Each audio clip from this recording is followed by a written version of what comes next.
All right, greetings everybody, and welcome to week number 5. That is right, week number 5 of your 9407 class, which is your intellectual freedom and its discontents class.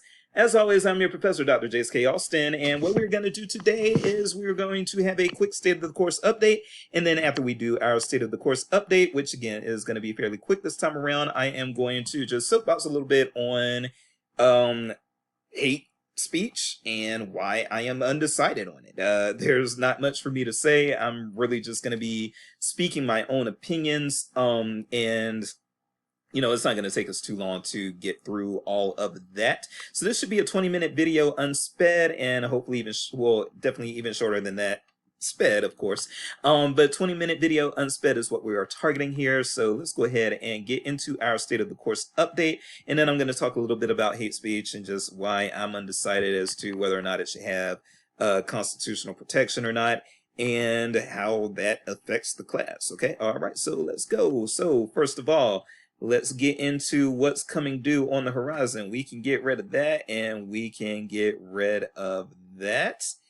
And you do have a new intellectual freedom news post that is in the announcement section.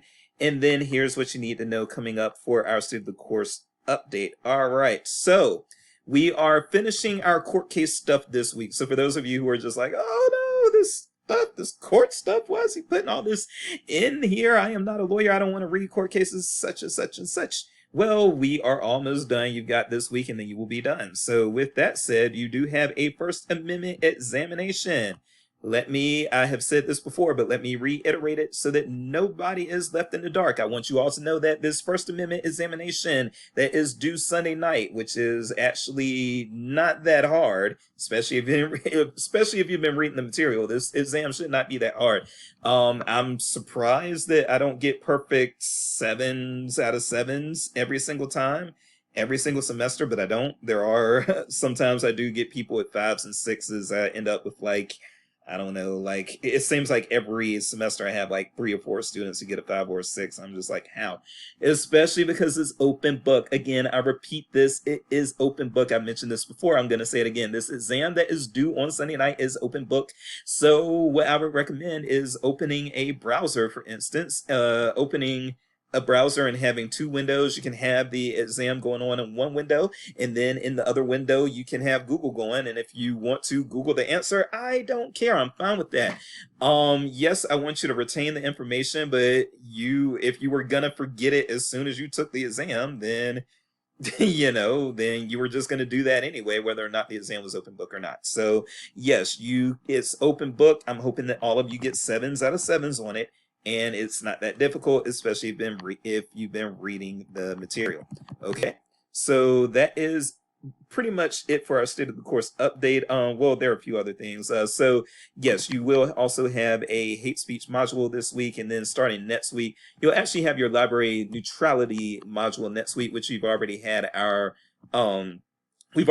sync session on library neutrality, so you've already kind of gotten your feet wet on this, but we'll have a whole module devoted to it next week. And then also I do want you all to be aware that the first week of October, you are actually going to have a sync session. October the 1st is a Tuesday, and we will be hearing, and that's going to be 2 weeks from today. If you are reading or watching this on the 17th, we're going to be hosting Leanne Lord that day, who is a comedian, and she's going to be talking about intellectual freedom within comedy, which is something that I think is very relevant to this course, because the intellectual freedom rules for comedy tend to be a little different from the standard, because supposedly with comedy you might be pushing envelopes with the goal of trying to push the envelope a little bit. You might be pushing the envelope a little bit to try to get people to laugh, and a lot of times people are not going to laugh at benign stuff and boring stuff, and you do have to get a little edgy with it. So comedy has got its own little thing going, and we're going to talk to Leanne Lord about that. I'm also going to put a free video from Leanne Lord in the course at some point, so that if you want to actually check her out before she comes and speaks to us, you'll be able to do that as well. Okay, all right, so that is pretty much it for these state of the course updates. I will have I'll be talking about banned books in next week's what was that? Sorry, we'll be talking about banned books and banned books week next week. because next week is Banned Books Week. It starts on the 22nd, which is going to be this coming Sunday. And so I will actually talk about it on the actual week instead of beforehand. I have talked about it beforehand, but we can talk about it next week. All right, so that is pretty much it, again, with the state of the course updates. And with that said, let's go ahead and shift over to hate speech. And I'm just going to soapbox a little bit. If you don't feel like hearing me just ramble on about this, you can cut the video off now. But I did want to just say a few things about hate speech. So the first thing that I want to say is that it is deliberate. I do the hate speech debate every semester that I teach this class. I teach it every fall, so I do the hate speech debate every fall, pick people out to participate in that. The debates never really go the same any from one semester to another, and that's because you're dealing with different people from one semester to another. So that's good. It still stays fresh, and I will continue doing the hate speech debates until, I don't know. Once there's something else that's a better debate topic or a more relevant debate topic, then we can get into that. But hate has been very, very relevant, and I would say hate has been very relevant even since 2001. I think that in my lifetime, I would say that hate speech and hate materials have been, they saw increased relevance after 9/11 2001. That's in my opinion. And then it continued with the Obama administration, and then it certainly continued on with Trump, and it continues till today. But once hate speech is not something that is at the forefront, then I may change to something else. But right now, hate speech is still definitely something that is at the forefront of people's minds in this society, okay? So when I talk about hate speech, for one thing, I want to mention and note that, and as you'll see this in your module this week, we do not have, so first of all, hate speech is protected in this country. There is no court case, there is no case law that makes hate speech unprotected. And you will hear, and I've spoken about this before, you will hear librarians, I don't know where they're getting this shit from, but you will hear librarians say hate speech is not protected by the First Amendment. And then when you ask them, how is it not? What case law makes it unprotected? They'll look at you like you're from outer space. But you'll be able to tell them fighting words are not protected because of the Chaplinsky decision, and obscenity is not protected because of the Miller decision, and so forth and so on. You'll be able to point to actual case law and say that, no, this is not protected because of this. And then when you ask these people what case law makes hate speech unprotected, they're going to look at you with a blank look because they don't know what they're talking about, okay? Hate speech is protected by the Constitution in this country. Now, in Western Europe, that is not the case. In a lot of Western European countries, hate speech is actually not protected. Hold on for a second. Hate speech is not protected and can even be criminally penalized. So, and having said that, I will also, I'll monitor conversations that you all are having with each other, and try to make sure that people are feeling respected and valued and that sort of thing. I want everybody in this class to feel safe and valued and respected, okay? But that also, again, does mean that I limit how much I talk about things when I lack perspective, all right? The reason why I put that out there, okay, so again, that got rambly, but getting back to where I was going with that. So you all may have noticed that, and may have read that J.K. Rowling may be subject to some criminal penalty or to a lawsuit due to things that she had said about an Algerian boxer. An Algerian boxer who, by the way, is a biological woman. Let's make that clear. This is somebody who is a biological female who was born with biological female parts. I don't know how better to put that, but this is not a she's talking gender identity related to a boxer who's not even transgender and who had lost to cisgender females in fights previously, okay? So I say all of that to say that yes, the lawsuit of that nature was not going to occur here in the United States, but that was something that could be criminally examined and even civilly examined within laws in European countries. Now, my belief on all of this is I'm worried about hate speech not having constitutional protections for the exact reasons why I am looking at the Miller test and the Brandenburg test as being imperfect tests, right? I'm going to focus on the Miller test for right now. So when I'm talking about the Miller test, and we've had our discussions on the Miller test and everything, what did you notice about the Miller test? The Miller test is very, very subjective. Things that can be deemed obscene in South Carolina may not necessarily be deemed obscene in New York State and that sort of thing. So it's subjective, it's inconsistent.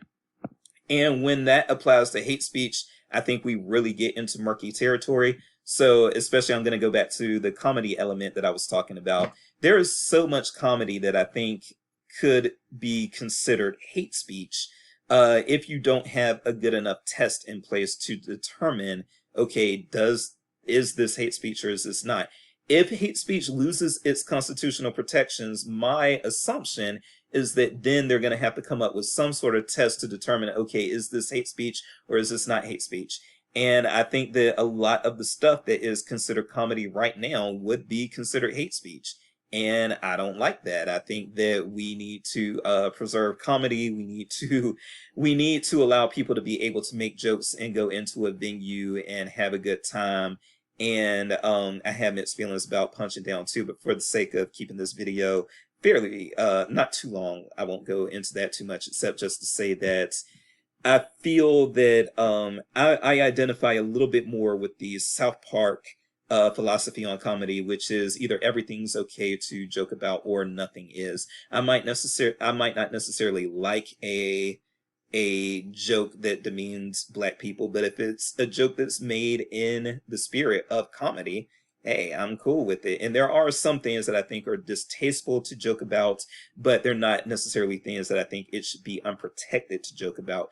The first example of that I will come to all the time is going to be rape, okay? Rape and sexual assault, I don't think those things are funny.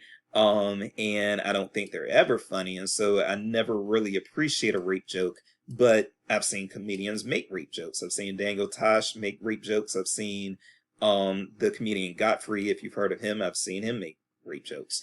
And I'm not with it, but again, should it be unprotected?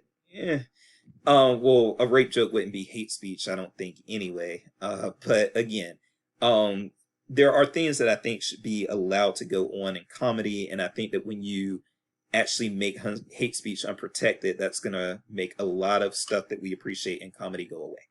With that said, however, I know that all of that makes it seem like, okay, I do want hate speech to be protected. The other thing that I worry about, though, is what's going on with people these days when people do have the means to. First of all, I think that bullying is a lot easier to do today than it ever was prior to the advancement of social media, right?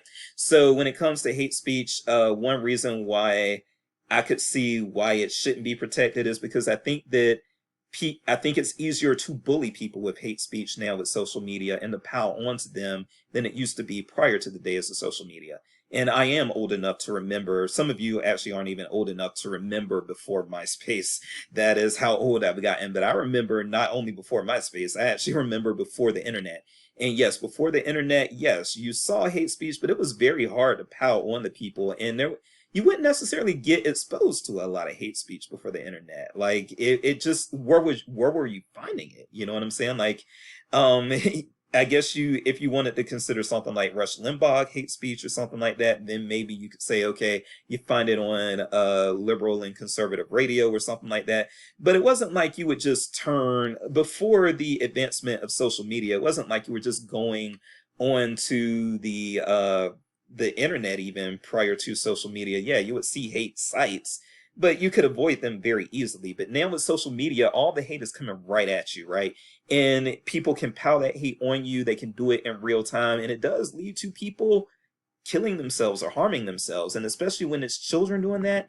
And we have had those instances of children who are getting bullied, especially on gender issues, and they're taking their lives and that sort of thing, or they're doing other things to harm themselves.